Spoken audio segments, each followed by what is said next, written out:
Hello, I'm Jeff M. Brown, legal writer with the State Bar of Wisconsin, coming to you from the annual Solo and Small Firm Conference here at the Kalahari Resort in Wisconsin Dells. I'm here with Anthony Murdock, who's a construction lawyer in Milwaukee. He has just been part of a panel breakout session this afternoon on Know Your Niche, setting yourself apart as a solo and small firm lawyer. Anthony, thank you for being here today. Really enjoyed the panel. Oh, thank you. Thank you for having me. You talked about working backwards in terms of some marketing things to setting yourself apart. You talked about working backwards from questions the clients ask you, and then deciding how to market yourself that way. Can you talk a little bit about that? Sure. When I guess marketing and how we do it on our blogs that we write on for our firm is we look at the questions that our potential clients would have or others in the industry would have, and then we write content for that. So we're kind of going what they would call a long tail search. If you're writing a question, for example, on what is this type of contract, what does it mean? That's easier for somebody that is more likely to search that than the broad what is a construction lawyer? Or can you give me a construction lawyer? And then you stand out as somebody that has already established that you have the expertise in knowing how to answer questions related to the issue that individual might have. So in that sense, like the first step to effective blogging is listening. Yeah, absolutely. You want to listen to your customers and think back how they found you. What type of issues do they have that you've dealt with, and make sure that if one person has that issue, it's likely that other people are going to have similar issues. And if you can write generally enough to address that question without obviously within the rules of ethics, not giving anything specific to a case, but certainly you can write the generic things about people that have the topics that they ask you about. Some people worry that putting too much out there in a blog is giving away expertise or giving away knowledge that people pay you for. What about that concern? I don't feel that that's a legitimate concern. If the issue is that simple that you can just solve the problem with Google, is that really a question that you want to go and have the attorney-client relationship and for that and go into it?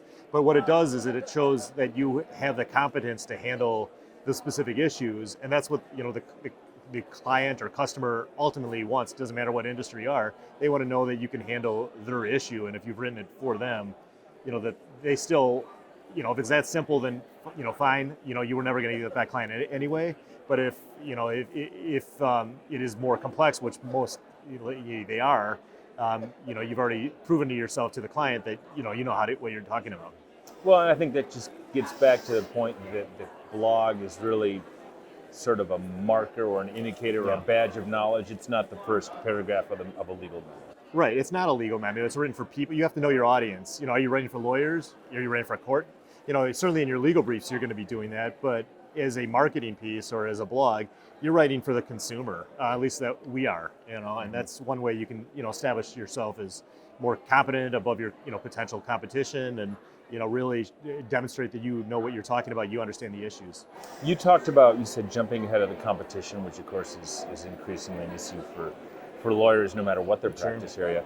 You talked about blogging as a way to kind of jump ahead of the line and maybe establish yourself, again, not as an expert because we have to be careful about that, but establish yourself as someone knowledgeable in that niche area, even if you are early in your career and don't necessarily have the gravitas or the gray hair that some people expect. Right. I mean, that is certainly one way that you can jump the line and prove yourself as somebody that is competent, that is the authority on that issue, without having to go through the years and years. I mean, we use blogging, but now we've been at other seminars where they've talked about some people are putting things on TikTok, and that if you're the lawyer on TikTok, you might be far less experienced than somebody that has it, but they're going to find you, they're going to see you and your issues, and you can jump ahead and show yourself as the authority. They know what you know already, and you don't have to have the the bias that you're not as experienced as somebody a potential client might expect when you walk in the door, because you can say, look, here's what it proves what I know what I'm talking about.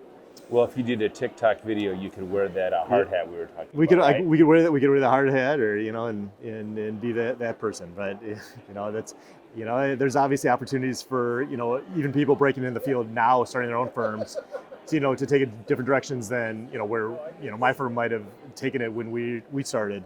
There's different mediums to communicate with potential customers and clients. Right. Okay. Anthony Murdock on Knowing Your Niche. Thanks, Anthony, for Thank the you. time.